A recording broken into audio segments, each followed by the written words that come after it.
Welcome to the So What from BCG, the podcast that explores the big ideas shaping business, the economy, and society. I'm Georgie Frost. In this episode, leaders today are increasingly being asked to deliver more with less. Less certainty, fewer resources, less time. Yet the organisations that keep making progress aren't always the biggest or best funded. They're the ones with real clarity on purpose, on who they serve, and on how to create value in new ways. Because sometimes the most important shift isn't a new strategy, but redefining the role your organisation plays and building the trust, partnerships and relevance that make long-term impact possible. So what does it take to lead that kind of shift? Well, joining me are John Schreiber, CEO of New Jersey Performing Arts Centre, a non-profit arts organisation in Newark, and Rishi Varma, who leads BCG's global HR and people tech sector. Welcome to you both. John, if you would, for listeners who may not know Newark, can you just set the scene for us? So I turned up here in Newark in 2011, about 15 years ago, and the city of Newark was still recovering from what we call the Newark Rebellion, and that was unrest that occurred in 1967, of all times. Now, while other cities recovered more quickly from the urban violence of the late 60s, it took Newark a long, long time to do that. So visionary Governor Tom Kean decided in the late 80s that a major performing arts center could help with the revitalization of Newark. And so the New Jersey Performing Arts Center, we call it NJPAC, was built. It opened in 1997, and it was revelatory for the community because all of a sudden, literally hundreds of thousands of people were coming to the downtown to see performances who otherwise would not have had a reason to come downtown. And then as a result of that, a major arena was built a few blocks from us, and all of a sudden there began to be some vibrancy in the downtown that didn't exist before.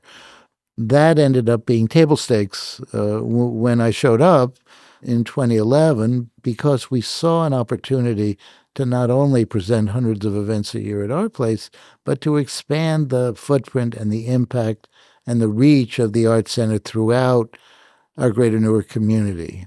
When you arrived, and I guess this is a lesson for all leaders arriving at a new organisation, but what made it particularly clear to you that the organisation didn't just need to perform better, it needed to reshape, have a different focus? The organization when I arrived was one that operated as a traditional performing arts center.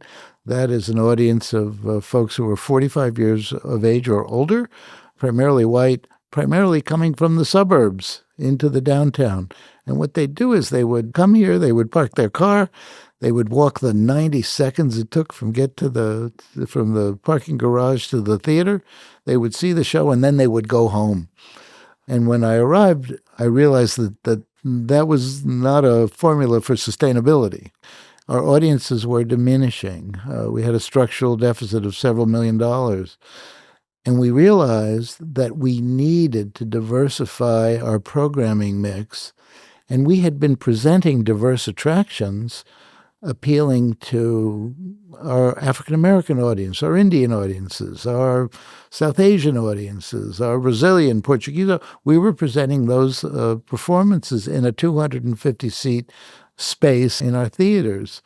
And we said, gosh, we need to present to those audiences in our Carnegie Hall-size 2,800-seat venue. And when we started to do that, working with local promoters who knew those audiences well, all of a sudden we opened the doors to folks who never, ever would have thought to come here. And that has been a secret to the sustainability that we were able to achieve in a few years, programming intentionally, robustly, to 15 different ethnicities and nationalities with attractions we understood they wanted to see.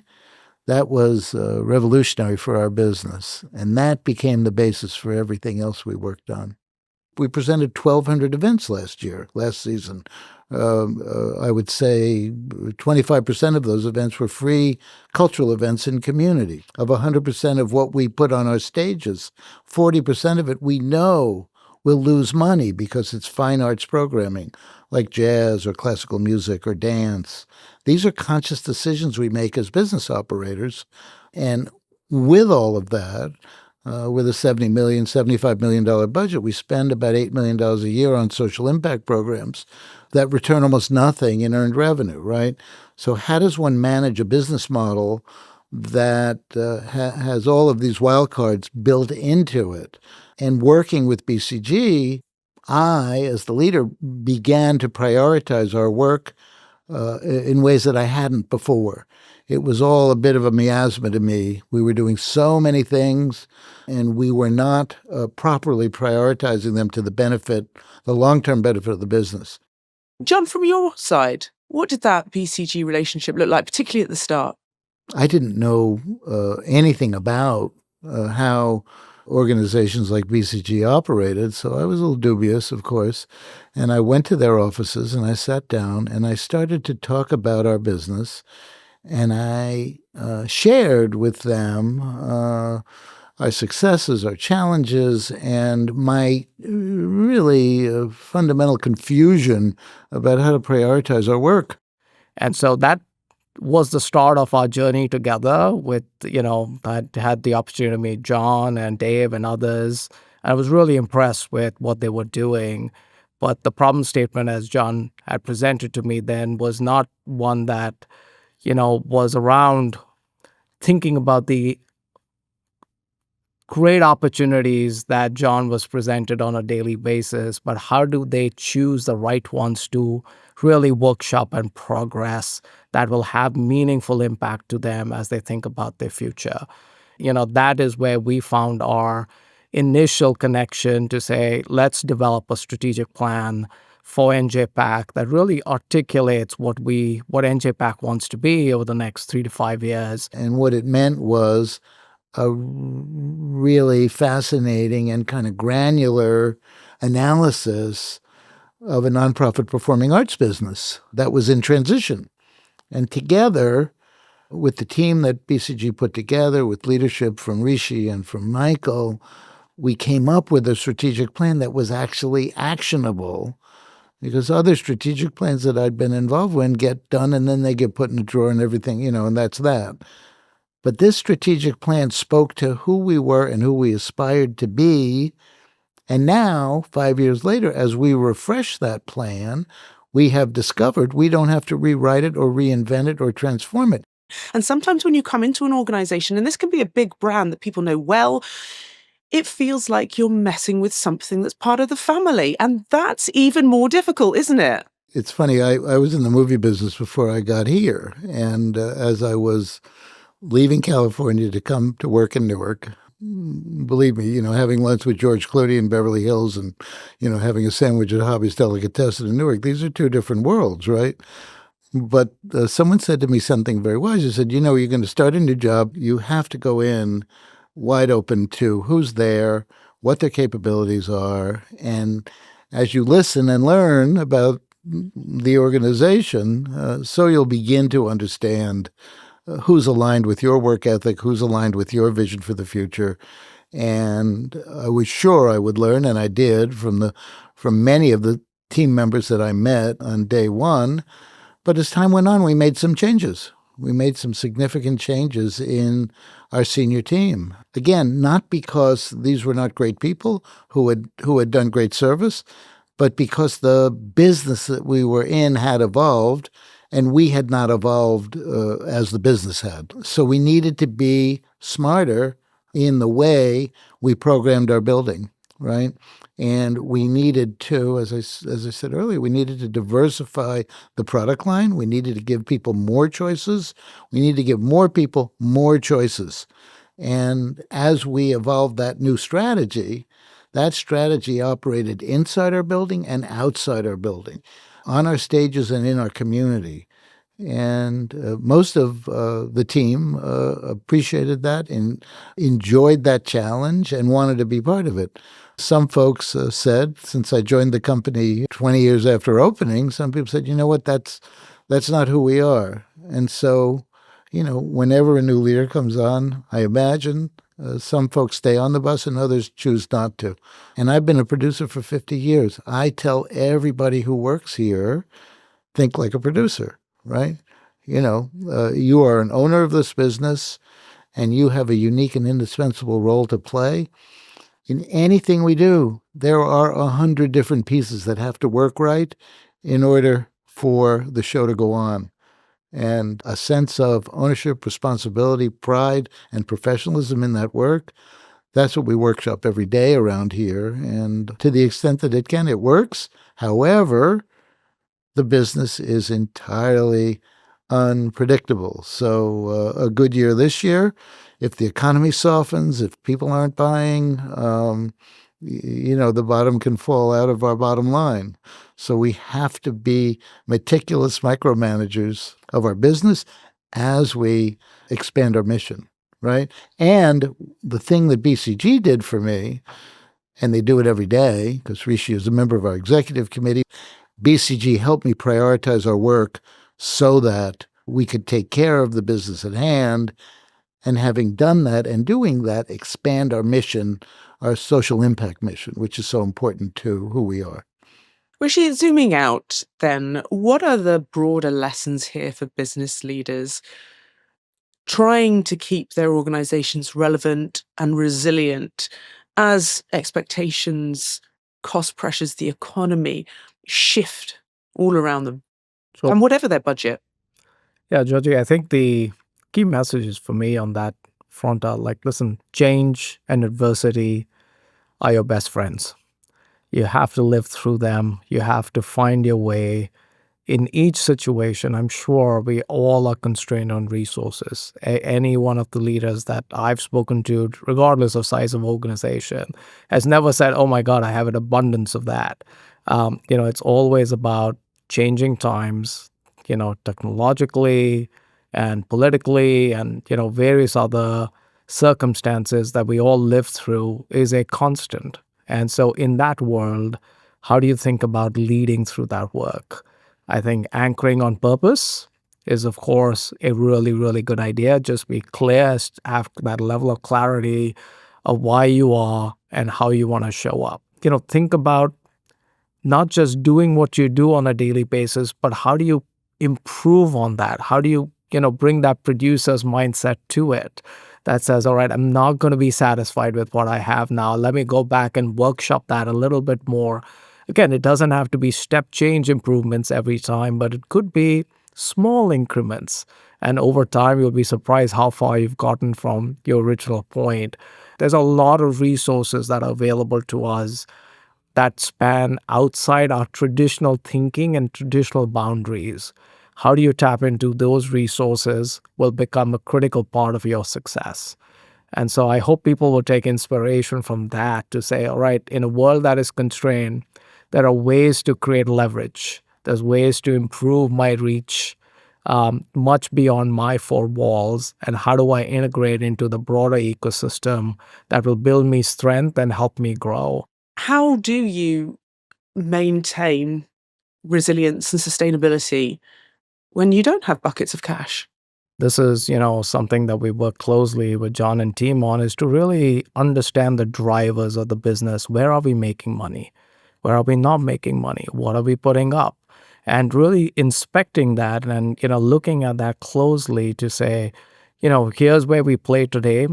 Where are the opportunities to grow into that will continue to help us diversify our revenue streams and how we think about the impact that we have. And so one of the main pillars of success for us for the strategic plan was to drive greater predictability, sustainability, and resilience in everything John and team do, which they do exceptionally well in terms of workshopping amazing new ideas and opportunities. John, what did that look like from your perspective, and what advice would you give to any leaders who are going into that situation? So we have to make choices every single day. We have to figure out what's the right price to pay X artist, right? What's the right deal to make with that artist? Now we are doing that in ways we hadn't before. And we've advanced these non-traditional earned revenue streams. We're building a movie studio with Lionsgate in the South Ward of Newark. We won't operate the studio, but we're the landlord. We'll make $1 million a year on that, and we'll handle community engagement, and we'll do an education program. So here we're making money and we're advancing mission. These are the types of enterprises that to me are the home runs that we're looking for. They all are not home runs, right? Sometimes we hit a single and sometimes we strike out. But persistence and grit and being open-minded to the point where we can learn from our mistakes is really key. So the kind of iconoclastic CEO is, to my mind, a thing of the past. I think listening, collaborating, and ideating together has been a key to our success. How do you judge when mission expansion accelerates your impact and when it risks overreach? And how do you persuade the many stakeholders you must have for your vision for the organization? The decisions that I make as the leader that are unusual or unexpected, I always workshop with the members of my executive committee, many of whom are CEOs of major businesses.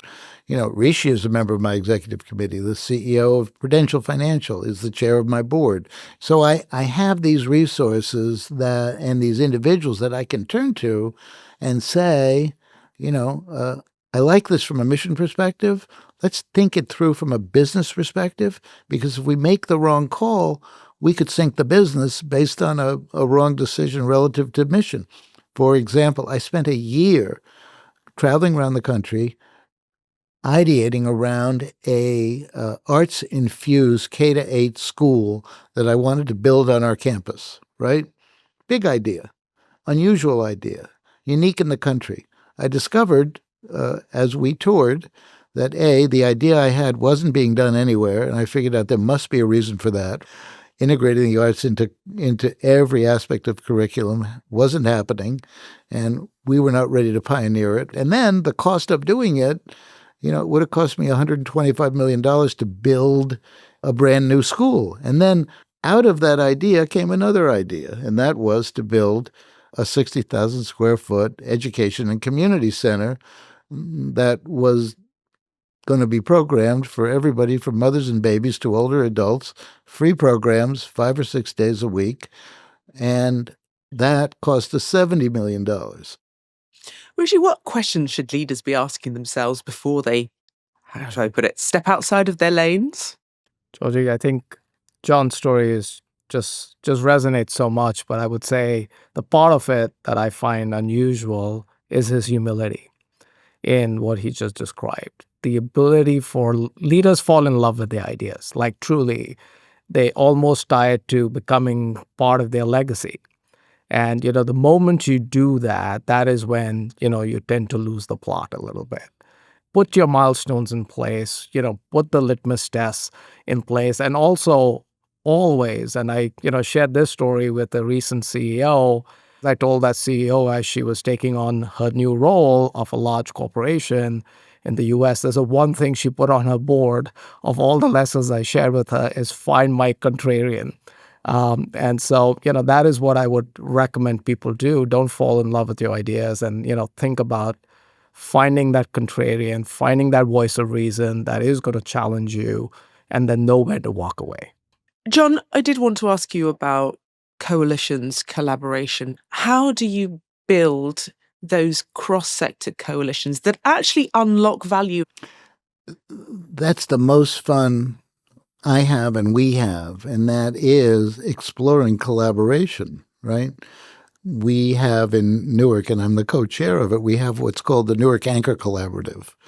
And it's 22 different entities in our community. We all gather and we talk about what's happening in community and how we can be helpful to each other in ways that advance the well-being of community. So the Arts Center is smack dab in the middle of that conversation. Newark is a very poor city. If I was the CEO of Lincoln Center in New York City, I wouldn't have the same imperative to be engaged in community that we do here in Newark. A place like us, if we choose, can play an outsized role in the future of many, many lives. What an awesome responsibility. what a great job, right? Absolutely. So give me a flavour then, if you would, John. Come on. What could we expect to see? What have been some of the successes? What are the things you're most proud of? Because it's not just been limited to Newark, has it? No, it's not been limited to Newark. I mean, we created an event years ago called the Hip Hop Nutcracker, and Jen Weber is the choreographer, and it is a take on Tchaikovsky's classic. The Tchaikovsky score is there, but the cast are hip hop dancers, and what's remarkable about it is it's an intergenerational event. You see everybody from older adults to grandkids. It draws the most diverse audience. And for many of our attendees at those shows, it's the first Nutcracker they've ever seen. So here, an audience is being introduced to hip hop dancing, Tchaikovsky's music, in this remarkable mashup. Curtis Blow has been our MC for it for its entire existence. We did it for 12 years.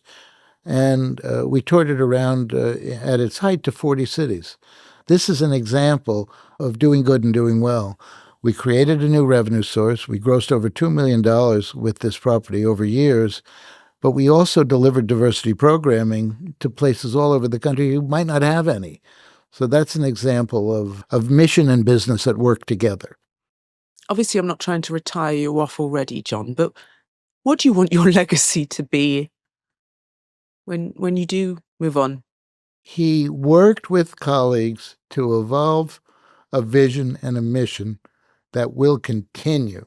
What we've evolved the work to is not only traditional presenting, but non-traditional engagement with community in ways that accrue to their betterment of their mental and physical health. We now have a program called Arts RX, where we literally work with Horizon Blue Cross Blue Shield and others, including Rutgers Newark, the city of Newark, and we prescribe arts experiences for community members. You sign up, you tell us what you're interested in, and you can choose from a dozen different experiences. We pay for the experiences at places like the Newark Museum of Art and Glass Roots, which is a glass-blowing nonprofit, or Symphony Hall, where they do line dancing, any number of nonprofits. And then we test and we research and we try to understand what the impact of participating in the arts has meant to somebody. And so the more arts one experiences, the data proves, the happier and healthier one has the potential to be. So these are the sorts of things that I'm so proud of and I want to ensure continue. John, as you think about, the early days that we put the plan together, and then the impact of that on, like, when COVID happened and the refresh that we had to do, when Warren left, there was so many twists and turns in this overall story that we've endured together. Any reflections on, some of those moments from your side? It's just the perpetual necessity to be nimble and to not take anything for granted and for essentially nothing to be settled law. Now, I try to lead with confidence, but I have fever dreams every night about about the future of our business because we are dependent on constituents to make that positive decision to buy a ticket, to move into some apartment building that we've developed, for donors to continue to give. We have many plates in the air at all times, and I think our ability to acknowledge that, not be intimidated by that, and see that as an opportunity for growth versus intimidation is a key to our ability to prevail.